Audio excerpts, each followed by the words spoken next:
வளர் வளர் உங்களுக்கு ஒரு விஷயம் தெரியுமா? என்னப்பா விஷயம் சொல்லுப்பா. புதிய போடலாம் விஷயம் நான் பண்ணாத விஷயமா, நான் பண்ணாத பிரச்சனையா, எதா இருந்தாலும் பார்த்துக்கலாம். இது வேற ஒன்றும் இல்லை. ம், நம்ம பிரின்சிபலை தூக்குறேன்னு நீங்கள் சொன்னீங்களே தெரியுமா? ஆமாம் ஆமாம். அது நம்ம பிரின்சிபல்கிட்ட சொல்லியாச்சு. என்ன சொல்கிற? அவர் உங்களை பார்க்க தான் வந்துக்கிட்டு இருக்கார். ஐயோ, அது பெரிய விஷயம் இல்லை, பெரிய பிரச்சனை ஆகி போச்சு. அது வருவார், பேசிக்கிட்டு.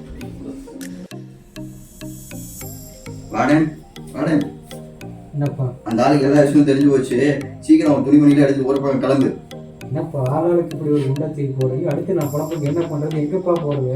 சீக்கிரம் எடுத்துக்காம, அதனால உனக்கு தூக்கறதுக்கு தான் வந்துட்டு இருக்காப்ல. என்னப்பா இந்த ஆளாளுக்கு இப்படி சொல்கிறீங்க? நான் அடுத்து குழம்புக்கு என்ன பண்ணுறதுன்னு தெரியலையே. வரேன், துணிமணி கட்டி வைங்க. என்னடா ஆளாளுக்கு இப்படி சொல்கிறாங்க? அடுத்து நான் குழம்புக்கு என்ன பண்ணுறது, சாப்பாட்டுக்கு என்ன பண்ணுறது, எனக்கு என்ன வழி? ஏய், கிச்சனில் போய் கட்டு இருக்கும், எடுத்து வா. சரிவா, 2 பேர் போயிருக்கோம். எதுக்கு? நான் எதுக்கு பிச்சை இருக்கிறேன்? நான் இங்கே படிக்கிறேன், நீ வாடகை இருக்கிற. வாடகை இருக்க வேண்டியதானே? போய் பிரின்ஸ்பாலை தூக்குவாராமா. பிரின்ஸ்பாலை நீங்க போய் தூக்குவியாங்க? எவ்வளோ வந்துருச்சுப்பா, என்ன பண்ணுறது? எல்லாருக்கும் தூக்கிடுமா? சரி, இப்போ அந்த இங்கே வரும்போது நம்மளாம் தப்பிக்கணும் அப்படின்னா ஒன்றே ஒன்றால பண்ணணும்.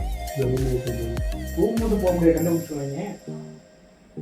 நம்ம இப்போ என்ன பண்ணோம்னா, ஆனுவல் டே வருதுல்ல, அதுக்கு நம்ம இப்போ இது பண்ணுற மாதிரி நடிப்போம். நம்ம எப்படின்னா தேசத்தில் போய் பண்ண போகிறது இல்லை, பண்ணாலும் அவங்க அடுத்து துரத்திடுவாங்க. எதில் விஷயம் அந்த வரும்போது நம்ம இந்த மாதிரி பண்ணுவோம். இந்த ஆளு நம்ம கைட்டு விடுமே. நம்ம பண்ணுறது நம்ம பண்ணிட்டு இருப்போம், கேட்டப்ப இந்த ஆள் ஐடியா கொடுத்தாருன்னு சொல்லுவான். நல்லா இருந்துச்சுன்னா வச்சுக்கிட்டா, இல்லைன்னா இந்த ஆள் அனுப்பிச்சுட்ருவோம். என்னையா போட்டுக்கோமா? நான் குழப்பத்துக்கு என்ன பண்ணுறது? தட்டுதான். இத்தனைக்கும் காரணம் ஒரே ஒரு ஆள் தான். யாரு? அந்த ஆமக்கண்ணன். அவனை வர சொல்லுமா, அவனை கூப்பிடு. வருவான் பாரு. ஏதோ ஒன்று பண்ணி நம்ம தப்பிக்கணும். என்ன சொல்ற? ஆனுவல் டே பண்றோமோ இல்லையோ, இந்த 2 நாளைக்காக ஏதோ ஒன்று பண்ணணும். இப்போ இவ்வளோ நேரம் வந்து இந்த ஆள் கூப்பிடுறோம் சொல்லி வந்து உட்காந்துருந்தோம் பார்த்தியா? வந்து கேட்டாருன்னா நாங்கள் ரிஹர்சல் பார்த்தோம், அதனால நாங்கள் ஏற்கனவே உங்களை பார்க்க வர சொல்லிட்டோம், அந்த ஆள் தான் உங்களை பார்க்க வரல, அந்த மாதிரி சொல்லிக்கணும். என்னடா இல்லை, அதை பண்ணு இதை பண்ணுங்க. ஒரு வேலைக்கு சாப்பாடு செஞ்சு போட்டீங்க, எனக்கு என்னடா பண்ண போறீங்க? இன்னும் எப்படியே விட்டுருவீங்களா? அடுத்து என் குழம்பு நான் என்ன வழி விட்டுறது? இப்படியே விட மாட்டோம். போய் தட்டு எடுத்து போய் ரோட்ல நின்று. தட்டு எடுத்து போய் ரோட்டில் நிற்கிறேன். ஆமா, 4 பேர் காசு போடுவாங்க, கரெக்டா இருக்கும். பேசுவீங்களா? உங்களுக்கு வேற வேலைக்கு சாப்பாடு போட்டு நான் கிறிஸ்து செஞ்சு வச்சேன் பாரு. எனக்கு இது வேணும், இது இருக்கு மேலே வேற வேலை இருக்கையில செஞ்சேன். இருந்தாலும் வருவான். ஒன்றும் பயப்படாது. என்ன தைரியமாக இருக்கும்.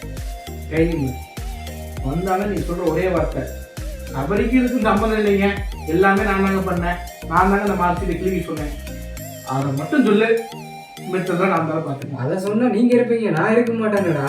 ஓ, நீ இருந்தா இல்லாட்டி என்னையா? எங்கள் வீட்டில் போன நேரம் என்னை தூக்கி போட்டு மிதிப்பாரியா? எங்கள் அம்மாவும் சோத்துல வச்சு வச்சிடும். கொலவரியோட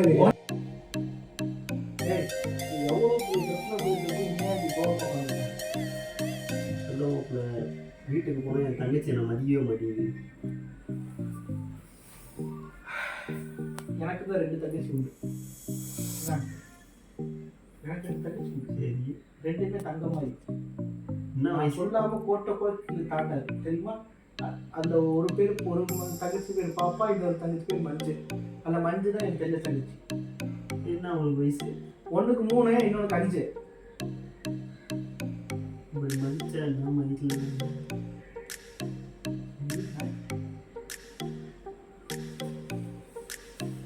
போல ஏதாவது பிரச்சனையை பார்ப்போம். சரி, நீ கிளம்பு. எங்கே கிளம்புறது? ஓ, கிளம்பியா? நான் எப்போ சத்தம் போடுவாங்க? கிளம்புனா எங்கேப்பா கிளம்புறேன்? நான் அடுத்த வழி இல்லைப்பா.